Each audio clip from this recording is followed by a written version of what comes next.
Welcome back, everyone. How's everybody? So, we have another team that advanced out of the West. The Denver Nuggets put the Lakers out of their misery. It was really hard to feel confident based on what we've seen from the Lakers, even though they avoided the sweep and lived to fight another day.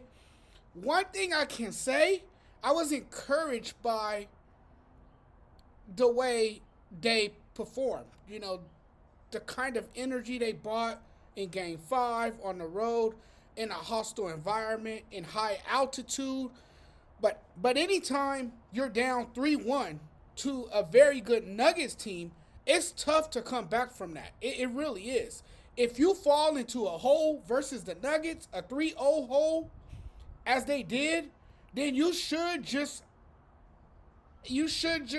have Jamal Murray and Nikola Jokic do the honors in picking up a shovel and burying you alive.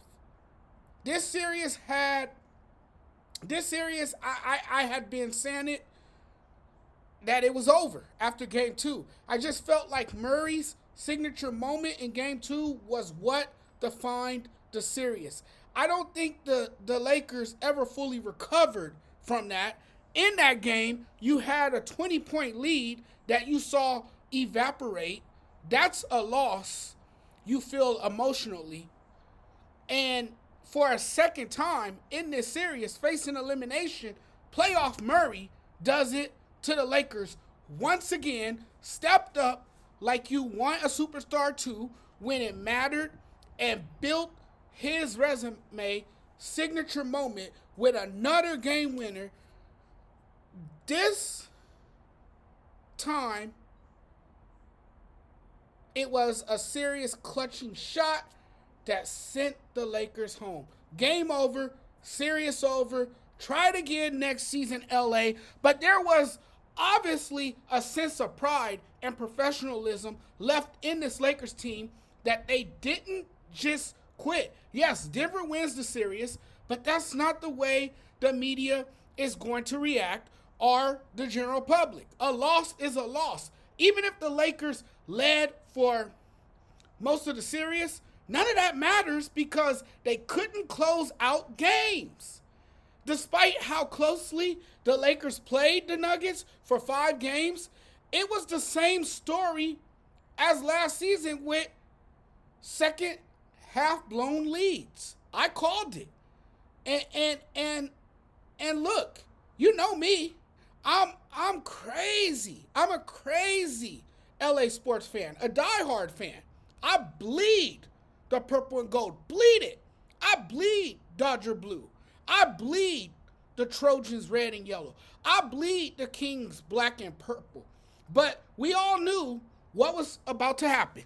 Whether that was in game 5 or even potentially game 6. Either way, the Lakers season was on the brink of elimination. Their season was coming to an end, and it happened last night as I predicted. It was expected, predictable. I said the Lakers would not come back to Denver and beat the Nuggets in game 5.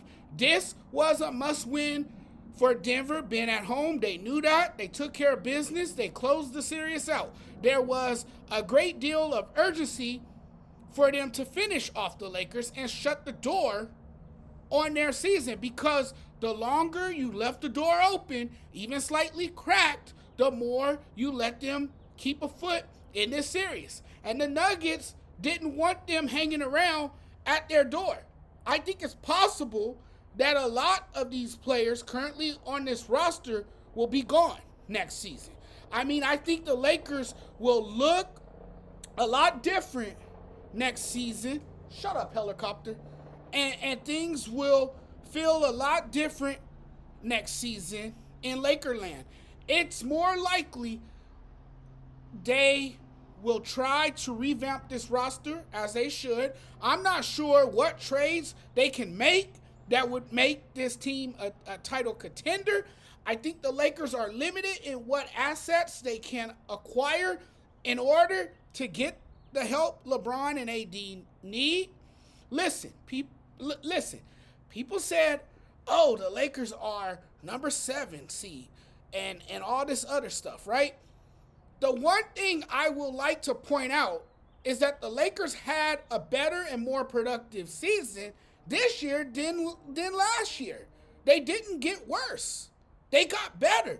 The Western Conference got better, but the Lakers also got better. And and what it comes down to is what will the Lakers do to upgrade from this current roster, because the rest of the Western Conference has evolved and elevated. As a lifelong Laker fan, and I know a lot of people probably don't want to hear this, but as a lifelong Laker fan, I will be very disappointed if the Lakers bring back LeBron James. This is no disrespect to him, okay? I'm throwing that out there.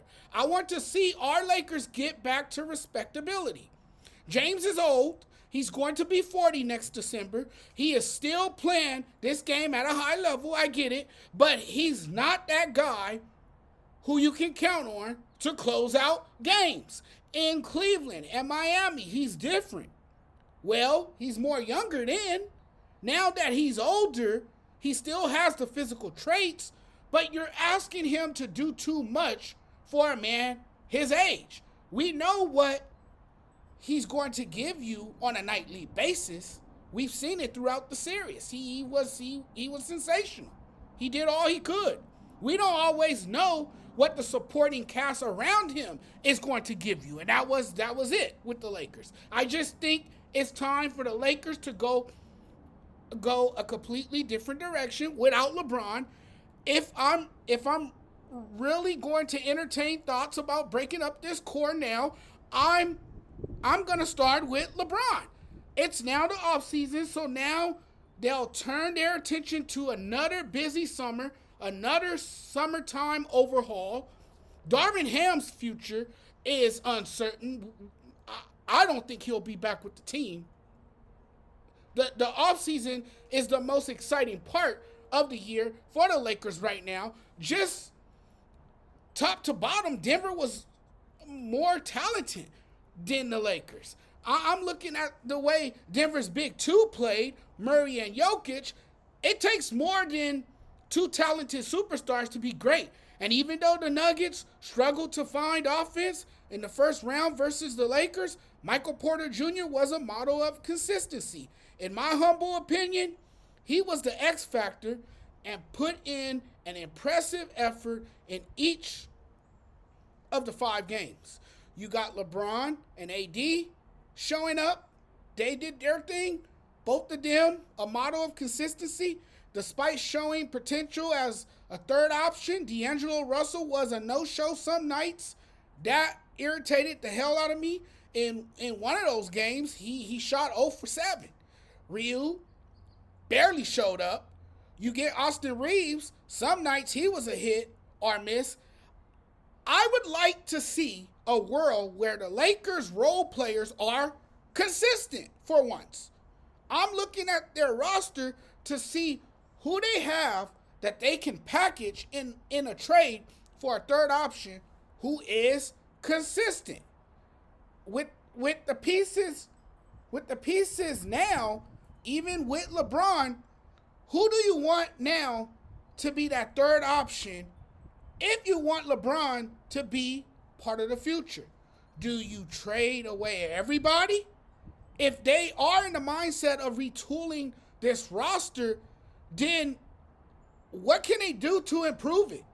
Because I believe if their role players actually consistently showed up, I think they would have won this series. Because look, Denver didn't play all that great.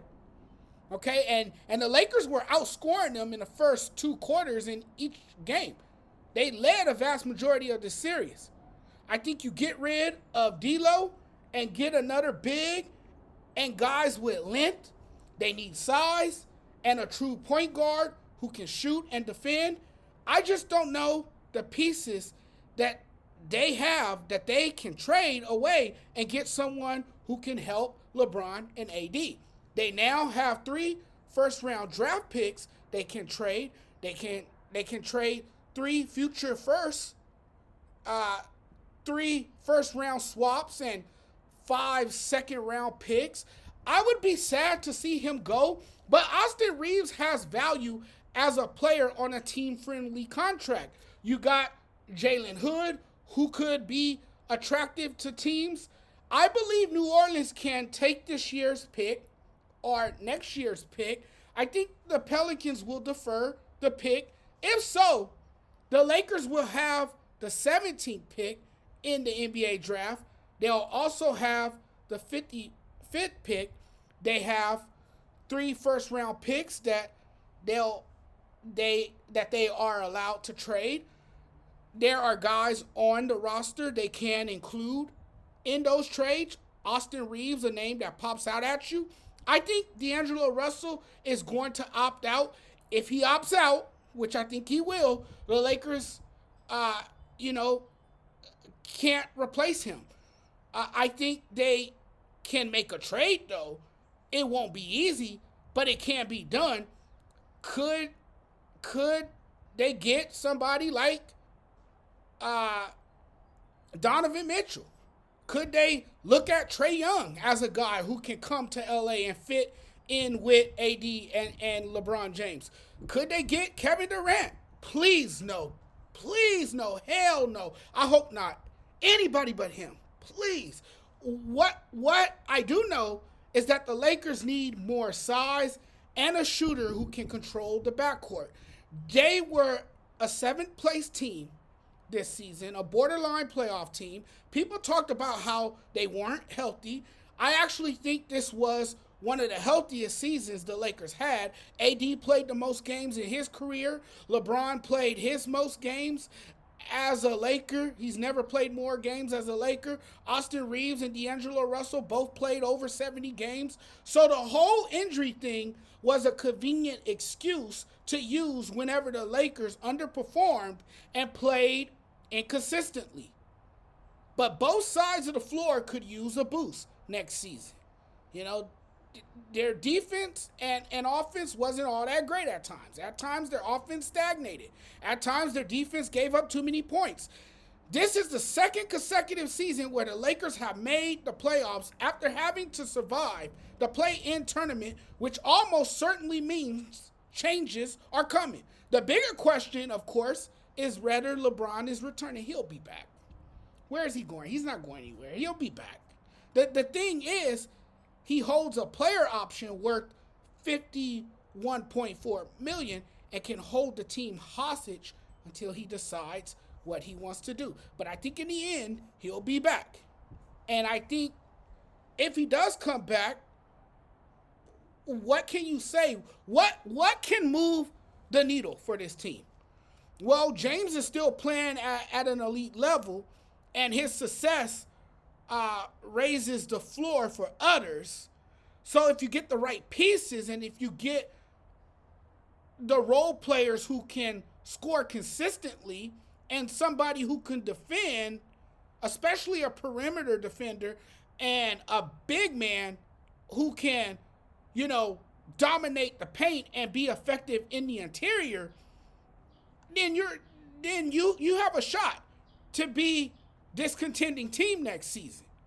You know, but I think you have to explore including Russell and Austin, if you can, in a trade package to bring a true point guard who can reduce the demand on a soon-to-be 40-year-old LeBron James. You know, the other major change would be moving on from Darvin Ham as a head coach. We talked about his inability to make in-game adjustments and constant tweaks to the rotations, you know. So I think those are a few changes that can be made right there. The coach got to go.